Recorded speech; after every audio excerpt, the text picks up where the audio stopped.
everybody, welcome to another episode of Drug Talk. As always, I'm your host, Garrett Campbell. Today we're going to be discussing a medication that's an antihistamine. It's known as Hydroxyzine, or its brand name, Atarax. Now before I get into the medication itself, just keep in mind that this channel is for information purposes only, and not to be used as a source for recommendations for your personal health care.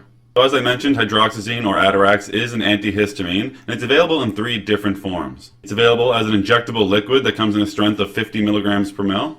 It's also available in capsule form, so that would be 10 milligram capsules, 25 milligram, as well as 50 milligram. It's also available as an oral syrup, which would be 2 milligrams per ml.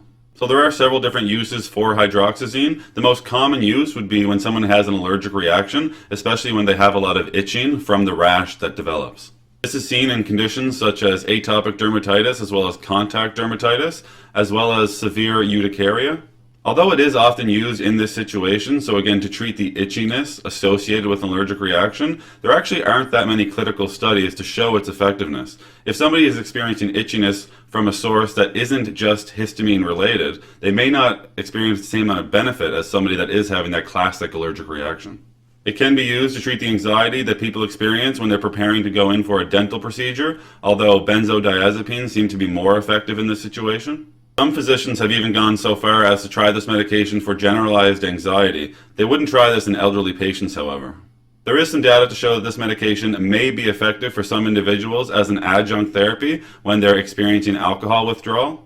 However, this would not replace the vitamin B1, the benzodiazepines, or the barbiturates that the patient may be also receiving.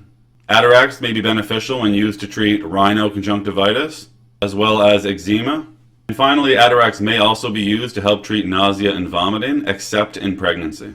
Now, before somebody was to actually start using this medication, there are some contraindications, as well as precautions and warnings that must be considered. The first contraindication is simply that nobody can use hydroxyzine who has a known hypersensitivity to this chemical or anything else in the formulation.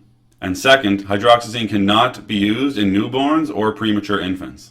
Hydroxyzine must be used cautiously in the elderly population who have cardiovascular disease, as it may cause hypotension or low blood pressure.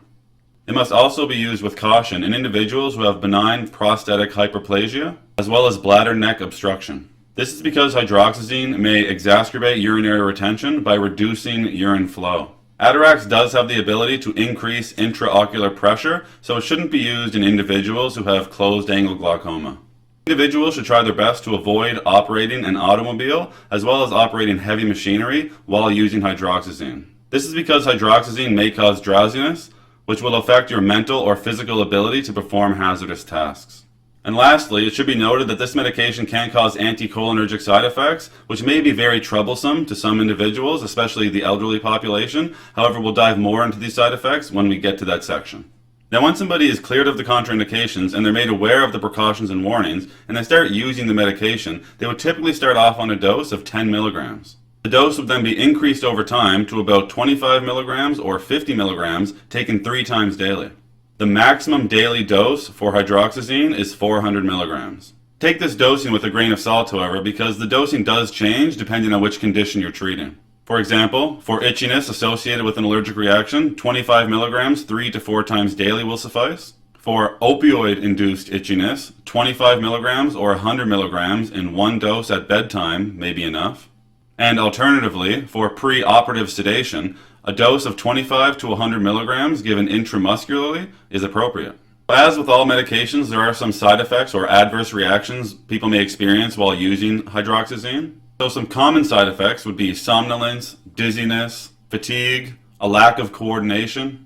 We have to be especially careful with these side effects regarding the elderly populations because this would put them at an increased risk of falls, which are known to have bad outcomes. If the drowsiness becomes too intense, sometimes patients may stop using the medication. Oftentimes in this situation, the physician will decrease the dose to see if they can relieve some of that sedation. Dry mouth is common with Atarax, especially at high doses. Some people experience a loss of appetite or nausea and vomiting. Others may experience constipation or diarrhea. As mentioned earlier, it may cause urinary retention. It could also cause impotence. And some people may experience some blurred vision as well. So that's all we're going to talk about today with hydroxyzine or Atarax. As always, I'm thankful you took the time to come by and watch one of my videos. If you'd like to help me grow this channel, then you can like the videos, share the videos, or most importantly, subscribe to the YouTube channel. There's also some links in the description you can check out as well. That's it for today. Take care.